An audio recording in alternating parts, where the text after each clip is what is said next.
My name is Tim Sywyk. I'm a lifelong resident here in Brantford. My wife, Lisette Sywyk, helped me with the videography portion. Our topic was natural assets and wildlife. Everybody in the community is tied to the river to some degree, it would seem, right? And our whole history of our city is tied to the river.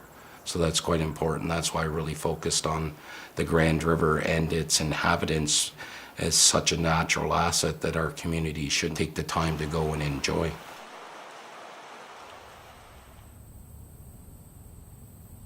In the northwest area, there's still some intact forest canopy. There's a lot of natural features there, such as the perched fen. Master's Farm is one of the last farms that are left within city limits. And it borders to Ebor Park, which is an old scouting recreation area and training center. Daubney Creek, which is a cold water stream here in Brantford. It holds brown and brook trout. Pauline Johnson here in Brantford uses it for their ecology class, so it's used also for its abilities to teach other generations on the proper care of cold water streams. Wilkes Dam is the dam that is off of Brant Park. It is the only dam that we have in the city. We used to have two. It's great for fishing there, and it also provides open water throughout the winter months for the bald eagles to hunt and fish.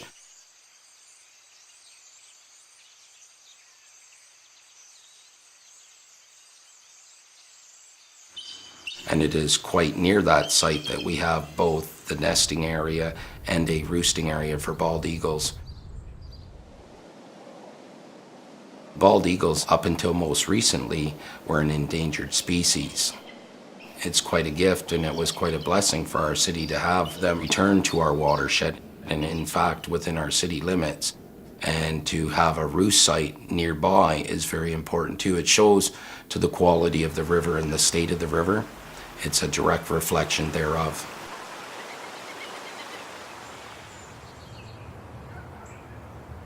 Most of those areas that I've focused on are a little bit more remote and off the beaten path.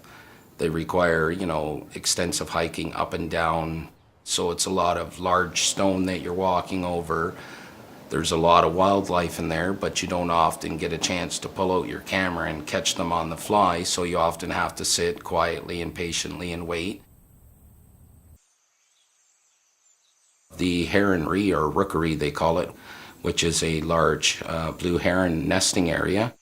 Up to 200 pairs of blue herons will nest in the trees, and I gave shots of the mothers and fathers sitting in the nest with their babies. I think the typical resident of this city or any city is probably so busy with urban life that they don't often get to see the forest because of the trees, right? You're so busy trying to pay your bills, mow your lawns, paint your houses, going to work out of the cities that you live in. You're living in the bedroom community, and there's a lot of time being spent on the roads and that. And I think that often we miss these things that take a little bit more time and a little bit more patience in order to be able to sit back and enjoy and appreciate.